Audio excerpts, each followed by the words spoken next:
Hey guys, my name's Aaron Massey. Today I'm going to show you how to build some super simple DIY triangle shelves.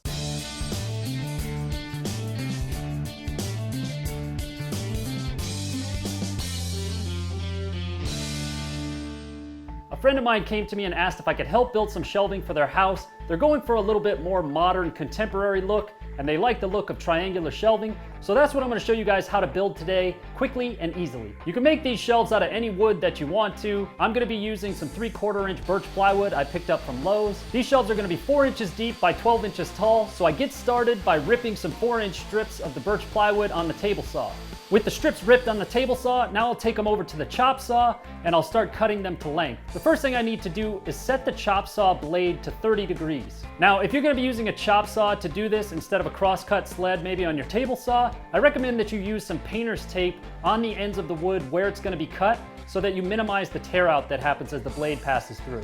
If you don't use painter's tape, the plywood can chip and leave a lot of tear out, and you don't want that. So use some painter's tape on each place where you're gonna cut, and you'll have a nice clean edge on your plywood. You won't have any tear out. I need to cut a bunch of pieces at the same length in order to make a bunch of these shelves. So I'm using just a simple trigger clamp and a piece of scrap wood to act as a stop block on my chop saw so that I can cut a bunch of pieces at 12 inches. Now that the chop saw is set up, I can just cut a buttload of pieces, slide a piece down, cut it, flip it over 180 degrees, slide it down, cut it again, and then continue the process over and over again. With the pieces cut, here's how it goes together.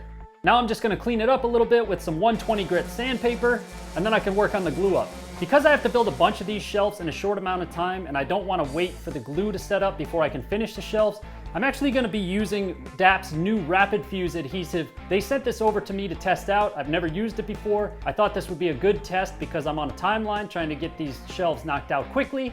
It says it dries in 30 minutes, so I figured I'd give it a shot and I'll glue up these shelves with it and we'll see how it holds up. Because I wanna see how well this Rapid Fuse works, I'm doing things a little bit different than I normally would, and I'm only gonna use tape as clamping pressure to hold this thing together to see how strong the bond is without adding big bulky clamps to try and clamp everything nice and tight. I'm curious to see how well this glue is gonna hold up with such minimal clamping pressure, but I guess we'll find out in 30 minutes.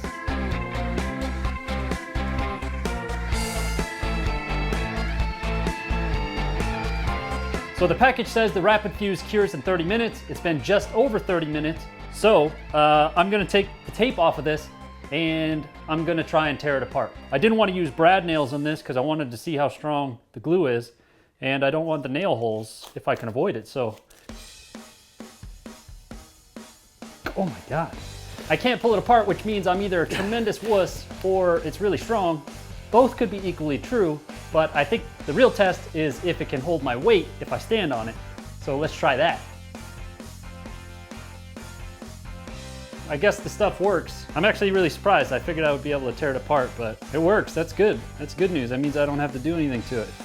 I don't have to add any brad nails or anything like that, so cool. So we're good to go. So now all that's left to do is finish these babies. I'm not gonna paint or stain these because I made them out of a little bit nicer birch plywood. I'm going to give them a little bit of a tung oil finish to kind of bring out some of the grain. If you made them out of pine or if you made them out of MDF or something like that, you can paint them, you can stain them, you can polyurethane them. You're welcome to do whatever you want. It's your world. So here they are, the finished product. This is just one of many configurations you can do with these. What's really cool about these shelves is you can lay them out in any configuration that you want. You're not limited to just what I did here. You can put them together, you can space them out, you can add shelves, take things away, you can do all sorts of stuff. The key is that you can make these things fast and very inexpensive, and you can do it yourself without paying somebody else to do it. All right, guys, that's it for this episode. Thank you so much for watching. I hope you enjoyed it. If you did, please hit that like button, leave a comment down below and let me know. Also, thank you to DAP for sending over some of their Rapid Fuse for me to test out. Make sure you follow me on social media via the links in the description below. Thank you so much for watching. I'll see you next time. With the black pipe laid out, now we can take some measurements and transfer those measurements to our shelf. For this shelf, we're gonna have 2 equally sized shelves, one on the top and one in the bottom, and each one is gonna be about 16.5 inches long.